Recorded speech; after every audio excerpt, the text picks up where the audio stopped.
not to mention how great sports in the viewing area are doing. Let's get started by our top story tonight with Cheyenne. This morning at around 7 a.m., there was a young girl named Sadie Hunter murdered on the east side of Madison. Sadie's parents had left for work and Sadie was home by herself getting ready to go to school. Sadie was expecting one of her friends to pick her up, when someone knocked at the door, Sadie went to answer it thinking it was time for her to go. Sadie opened the door to find a tall man in all black standing at her doorstep. The man barged into the house and held her down, not letting her go, then taking her back to his truck where he took her to his house, where he then raped her and then killed her by stabbing her multiple times. Sadie was found dead in the woods where the man dropped her off, then fled. Sadie's neighbors claimed to have seen the truck driving around the neighborhood multiple times within the last few days. Her neighbors woke up to the sound of screaming, but that's when they looked out the window and saw a truck leaving her driveway. But they thought it was just one of her friends picking her up from school. Sadie's parents are devastated and hope to find the man who did this and hope that he is put away for good. And we all hope in the meantime he does not do anything to anyone else. Since the man has not been found yet, we ask you to all keep a lookout for him. He is 6'2", white male with medium-length blonde hair, and he drives a 2005 Chevy Silverado and is around 25 years old. Here's a picture of what he looks like. Please notify the police immediately if you see him, as this is a very serious case and he needs to be found as soon as possible. Now we're going to head over to Mackenzie at Barneveld High School. Last night, around 3:47 a.m., in Barneveld, Wisconsin, there was a tragic robbery. This robber broke into their school and also somehow broke into their school safe, stealing thousands of dollars worth of electronics. Students aren't allowed back into the school until Wednesday due to vandalism in the hallways and the classrooms. The town's police are questioning who the robber could be because similar break-ins have been occurring in many different areas, such as Baraboo High School, Monroe High School, and Mount Horeb High School. In each of these high school doorways, there are some painted symbol. They've been questioning if this is some sort of gang-related activity. In video clips, the robbers were wearing masks over their faces, so we cannot identify these people. If anyone knows information about this situation, please contact us at crimestopper@umail.com. Yesterday around 5 p.m., the police received a phone call from very frantic parents, Jason and Jill Ronalds, stating that their daughter went on a bike ride and never returned home. So the police set out to find the 7-year-old girl named Jackie Ronalds. They searched everywhere, and she could not be found. At this point in time, the parents were thinking the worst, that their daughter was taken from somebody dangerous and was in serious danger. The parents were feeling hopeless. However, just before 9 p.m., the police called the house back, and they had found Jackie at McDonald's in the playhouse, sleeping. Jason and Jill Ronalds stated, they weren't mad at Jackie for falling asleep in the playhouse. They were just happy that she was there, and not with somebody who could have seriously hurt her. Now over to Cheyenne, who is in Madison, who has a story on a hit and run. Last night at around 8 o'clock, an 80-year-old woman, Betty Thompson, was crossing the street when a driver came through with no attempt of slowing down. The woman was with her daughter, Shirley Wellings, and son-in-law, Tom Wellings, leaving a restaurant after Betty fell behind as she was crossing the street in the crosswalk. Betty was a little bit behind Tom and Shirley when the driver came through, only hitting the 80-year-old. The driver did not even take a second look as he kept driving, even speeding up after he hit her. Also, at the time, the driver had gone right through the red light that he should have stopped for. The 80-year-old is in the hospital in critical conditions. The lady is very lucky to be alive. The man hit her going about 30 to 35 miles an hour. We do not know who the person was who did this. We do know it was a male, thought to be African American. He is presumed to have been drunk at the time, since he was seen pulling out of a bar's parking lot right up the street just a little bit before the time of the accident. He seemed to have no clue what he was doing. He was seen driving a black Suburban with the license plate CRI 456. If anyone sees this vehicle, please call 608-675-8909. And if you see the man there too, please describe what he looks like and what he was doing. Around the state of Wisconsin, there has been lots of spread of disease throughout the spring season. We are thinking maybe mono or the stomach flu, but the most dangerous disease that has gone around is human rabies. It all started with a dog getting it from the wild.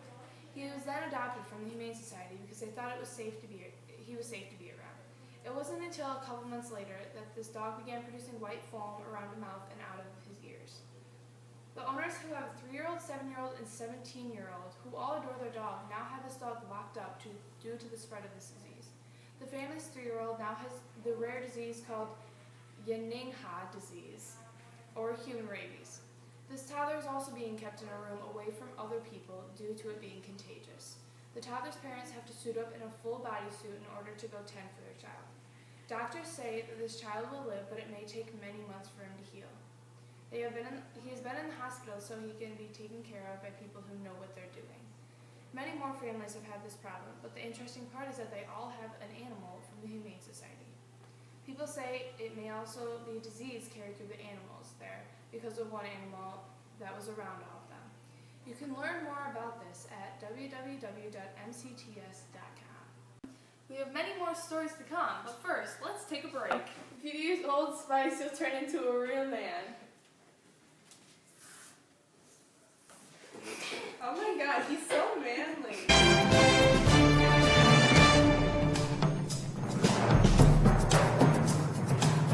Encore police responded to a call reporting two vehicles traveling down 18151 at roughly 100 miles per hour. The call came in at 6:43 a.m. on the 27th of January. Cars involved were a 2007 Chevy Malibu and a 2003 Ford Focus. The Ford hit a patch of black ice and spiraled out of control, crashing into a telephone pole. Luckily, all passengers were only left with a few cuts and bruises, but no serious injuries. Unfortunately, the Focus was totaled and had to be towed. Two children were in the vehicles during the chase, so for good measure, the police sent the kids to the hospital. Later reports stated the kids had inhaled some toxic smoke right after the car crash. Doctors medicated the kids, and they are once again healthy. The last memorable time a tornado came through anywhere close to the Madison area was in 1984 when the Barneveld tornado went through and destroyed the entire town. It's not often that here in this viewing area that we have to experience such an emotional event causing pain throughout the entire state of Wisconsin. Last night at approximately 11:05 p.m., a tragic tornado came through Middleton, taking the life of many innocent people and destroying a loving community. As of now, there has been 21 confirmed deaths, and they are still in search of 113 people lying somewhere in this mess. 72 of these people are children, and the looks in the parents' faces is devastating. I had a chance to talk to a father who lost their beautiful 5-year-old daughter, Megan Dewell. And the father stated that no parent should have to live through the death of their child, especially at such a young age. I wish I could have saved her. That's my job. But I failed as a parent, and this is going to be hard to get through. These emotional words will never be forgotten, as many families are facing the same feelings as they realize their loved ones are not going to return home. On top of losing loved ones, they have to see all the memories they grew up with disappear as their homes are no longer standing. And all the things they cherish are just another piece of this mess that will take a long time to clean up and dig through to try to find what used to belong to them. Today at 10 a.m., a man was digging in his backyard in downtown Aurora when he hit something hard. Then, thinking it was a rock, he kept chipping at it. It then broke open and opened into a huge cave. The man said he almost fell into the hole as the ground around him broke and fell into the cave as well. He went and grabbed a flashlight and looked into the cave, seeing a cave filled with diamonds, gold, and many other precious gems. The cave is thought to run all the way to Blue Mountains, and they're to be connected with the Cave of the Mountains. This is a great discovery that nobody knew about. There are also many undiscovered creatures and fossils down in the cave, along with a little lake.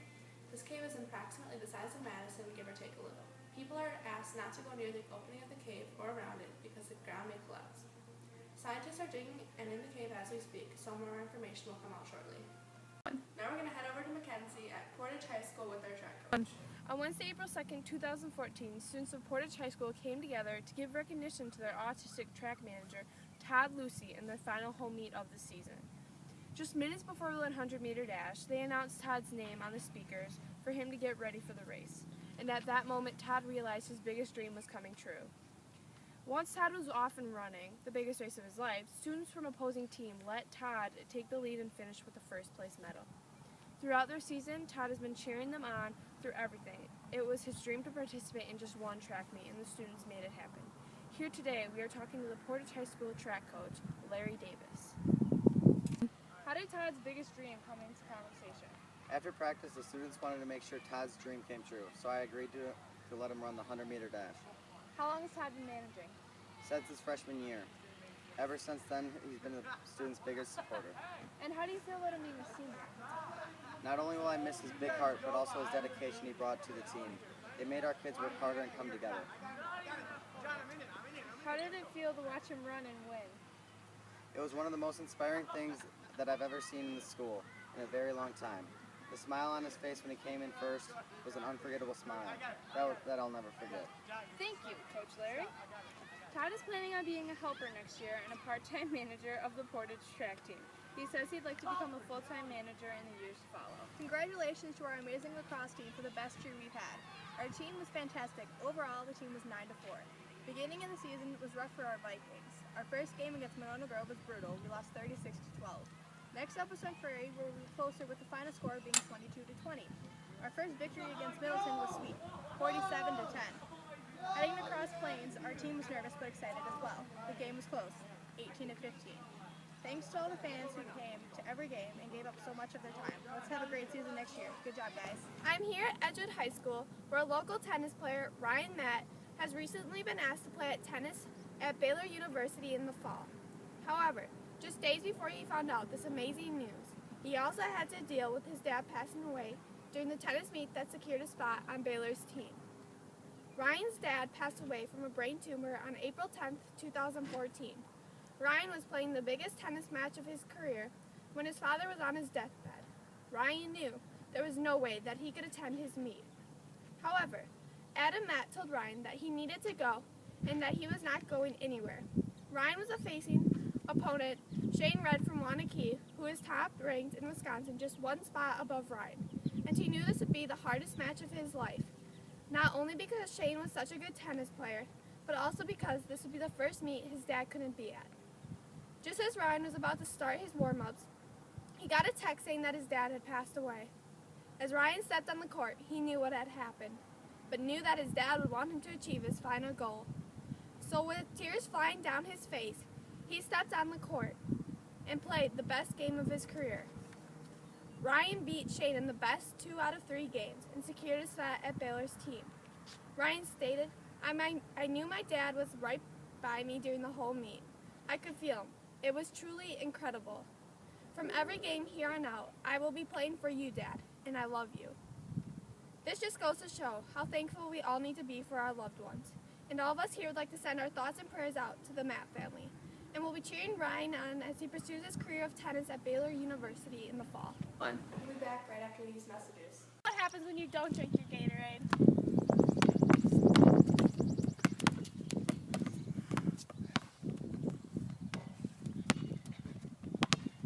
What happens when you drink your Gatorade?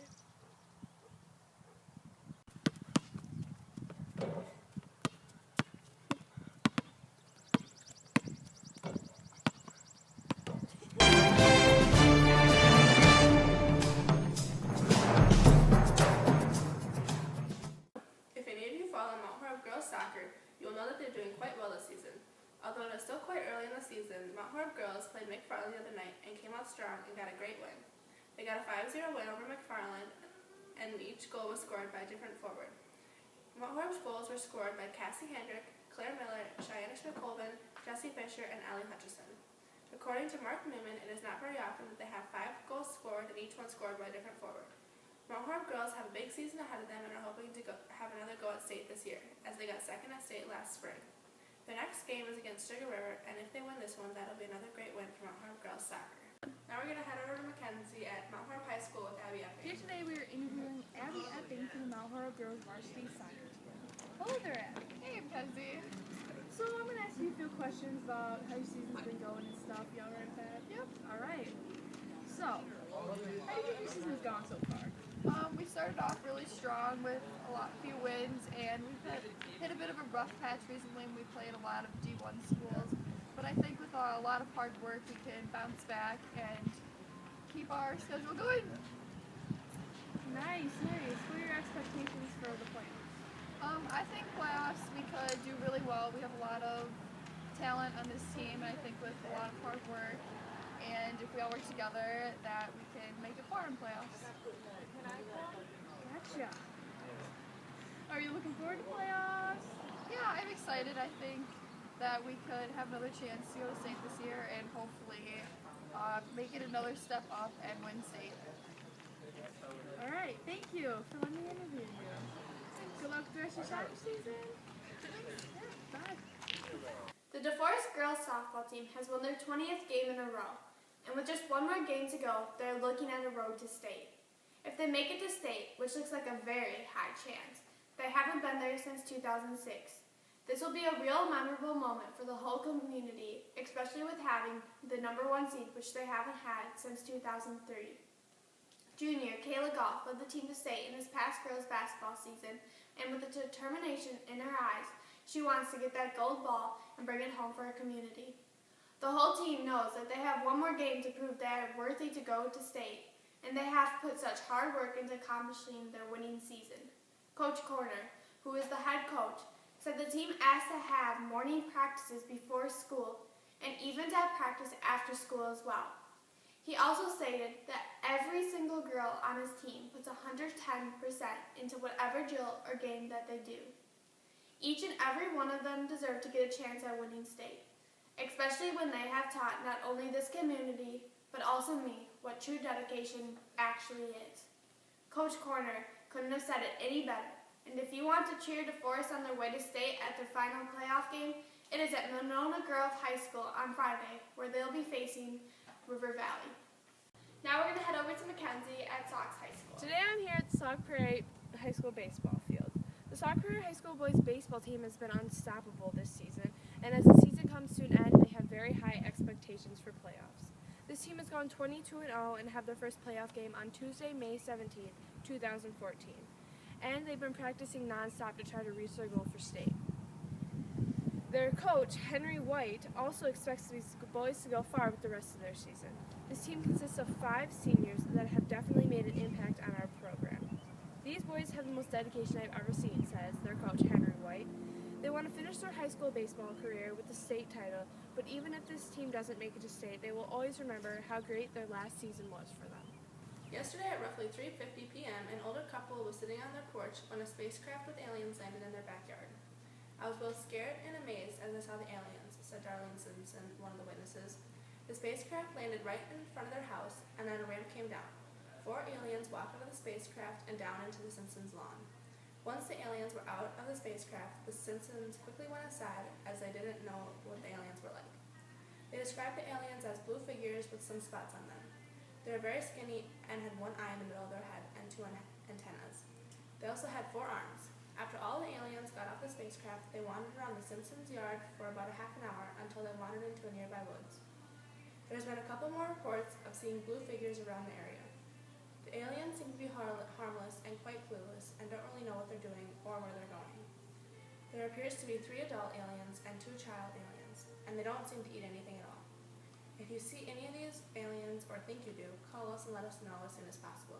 Second, firefighters responded to a call from an elderly woman by the name of Vivian Banks, claiming that her cat Chuckles was stuck at the top of the tallest tree in town. Firefighters John and Louie Short flew through the tiny town of Mount Horeb on their shiny fire truck to save poor Chuckles.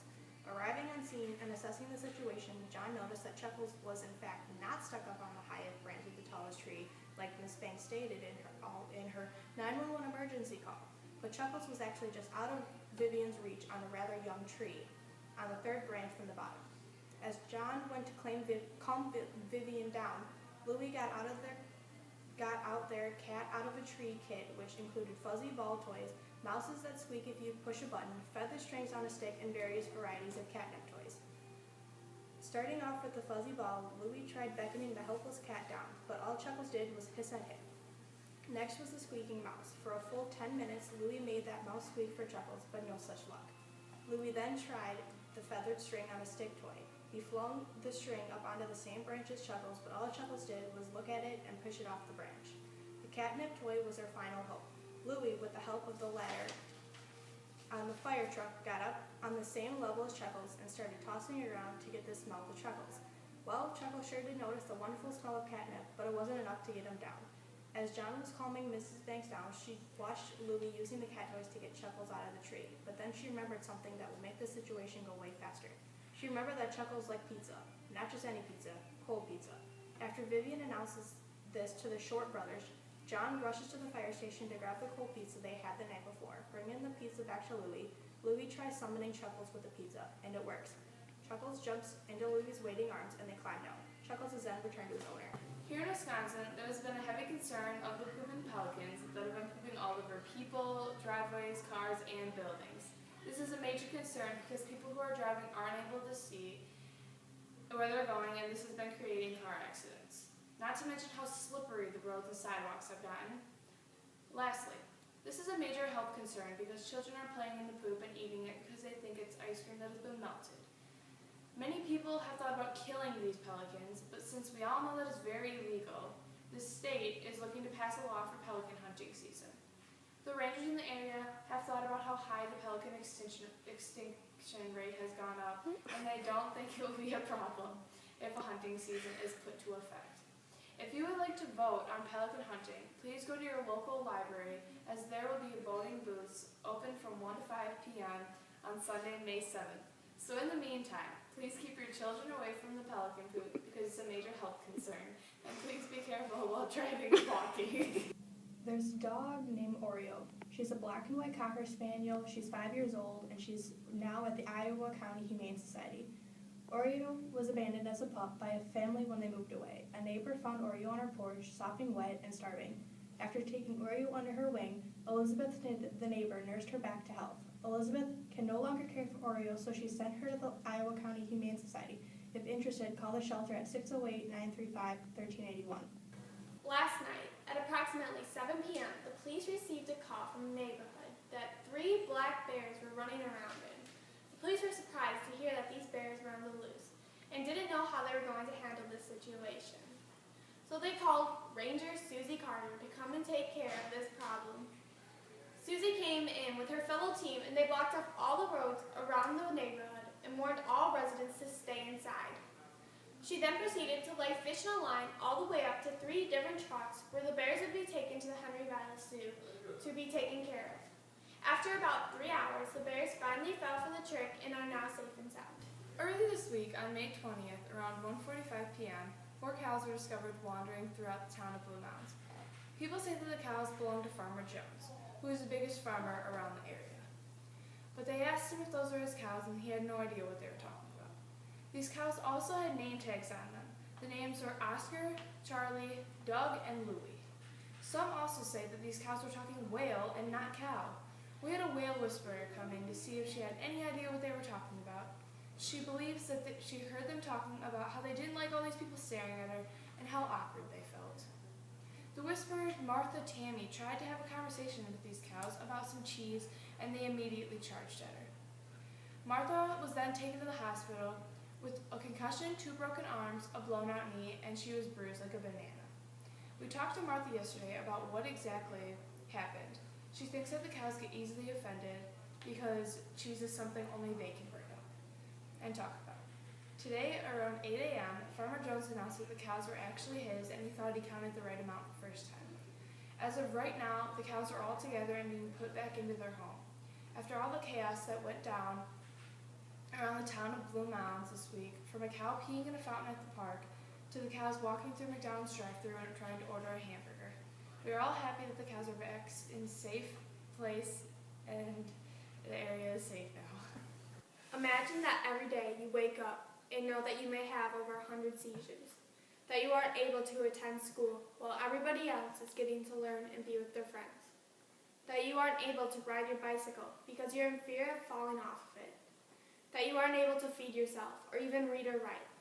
Well, recently in Wisconsin, there has been major discussion about legalizing marijuana for children who have seizure disorders. The marijuana that would be legalized would be a byproduct that is cannabis oil, which does not make the users high, but instead may change a child's life by making the seizures stop altogether. So in other words, the government would only be legalizing the cannabis oil. Another strong point is the doctors would have to prescribe the marijuana to the patient.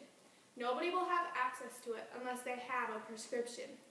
If we legalize medical marijuana, it wouldn't give the effect of being high. It would stop children from having numerous amounts of seizures a day, and doctors would be the only ones to have the power to prescribe the drug. First off, when approaching this topic, we need to keep in mind that the marijuana is extremely low in THC, so none of the users will be using it for the getting high effect. The ingredients that scientists believe that will calm the electrical and chemical activity of the brain that creates the seizures is the cannabis oil, or also known as CBD. It is not something that they will smoke. It is simply a liquid that they will put in their food or give them with a dropper that is just like what we take our liquid medicines with in today. Charlotte Figs, a 6-year-old girl, used to have a severe form of epilepsy that caused frequent seizures that could not be controlled by any prescription drug. She had such bad seizures that she couldn't walk, talk, feed herself, and has nearly died several different times. Charlotte's parents added the CBD oil to her food, and her seizures have declined by a great amount. By adding the oil to her diet, she went from having nearly 300 grand mal seizures a day to 2 to 3 a month. Secondly, the medical marijuana would have to be prescribed to the patients by a doctor, so nobody who didn't have this disorder would be able to access the legalized marijuana. Therefore, it will be in the hands of somebody who has legal reason to be taking the drug and in the hands of a doctor who will use his or her power in a way of helping a child who suffers from epilepsy. So if it is in the hands of somebody who doesn't abuse his or her power, it wouldn't be the same as legalizing marijuana for the joy of smoking it for the normal person. It would be saving lives of children who haven't experienced what being a child is really like. Lastly, medical marijuana has been used by many different families, and each family reported back, stating that it is reducing the amount of seizures the children are having per day. Jennifer Collins, a young girl who had many as 300 epileptic seizures per day, started taking droplets of the medical marijuana, and all the seizures have stopped altogether. This just goes to show that the medicine is working, and some people may not be as lucky as Jennifer Collins in stopping their seizures altogether, but they will have the benefit of reducing the seizures by a tremendous amount. With the legalization of medical marijuana, there will be children who don't have to worry about having hundreds of seizures per day. They'd be able to attend school, eat, read, and write. The marijuana would be in the hands of somebody who knows how to use the power in a way to help benefit struggling children. And parents wouldn't have to worry about that one seizure that their child wouldn't come back from. There are so many children here in Wisconsin that need this medicine so that they can have as close to a normal life as possible. So would legalizing marijuana be such a bad decision? I'm here to review Spring Garden. Spring Garden was built back in 1938. It is known for their delicious breakfast items such as their chocolate chip pancakes and freshly squeezed juice. It's not just their breakfast menus that has everyone lining up at the door, because their lunch and dinner menus are absolutely amazing. From the scrumptious children's menu to delicious fish fries, everyone will leave with a full stomach and a big smile on their face. If any of you are looking for a good, entertaining movie to watch, I recommend you see or rent Safe Haven. Safe Haven features Julian Howe, Josh Duhamel, and Kobe Smulders. If you're looking for a sentimental and romantic movie, this is the one. The acting is very realistic. This movie would not be nearly as good without the unexpected plot twist at the end, which makes you want to watch this movie a second time. It is an interesting and cute love story that you must see. There's also a Safe Haven book written by well-known author Nicholas Sparks, which I find to be 10 times better than the movie, only because it goes into way more detail and you get a better feel of the story. So if you're one of those people who likes to read books and then see the movie, or the other way around, this is the perfect chance for you to do that, as the movie is available to rent and also available on Netflix for you to watch instantly.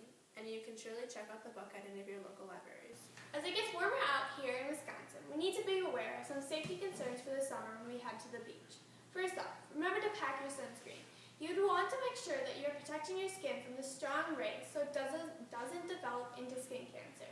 Secondly, remember to keep hydrated, especially when you have been outside all day. Now the most important one is to make sure that you keep small children out of deep water and make sure that they are always under supervision. So while you are having fun in the sun, remember these important safety tips. There's a very special girl named Lauren. She has cancer, she lives in Milwaukee, Wisconsin, and her wish is to give. Lauren may suffer from cancer, but instead of feeling bad for herself and wanting people to give her things, she gives to others. Lauren, armed with her cart full of bunny blankets, visits all the kids in the hospital, giving each and every one of those kids a bunny blanket. Not only does it make the child's day that is receiving the bunny, but Lauren's as well. Lauren has made it through some very tough times with the help of a simple gift from her aunt and uncle, a simple bunny blanket. From wandering cows to summer safety tips, tonight's stories have been some extreme stories. We appreciate all of our listeners and thanks for tuning in. If you would like to stay tuned, we will be on again tomorrow at 4 p.m.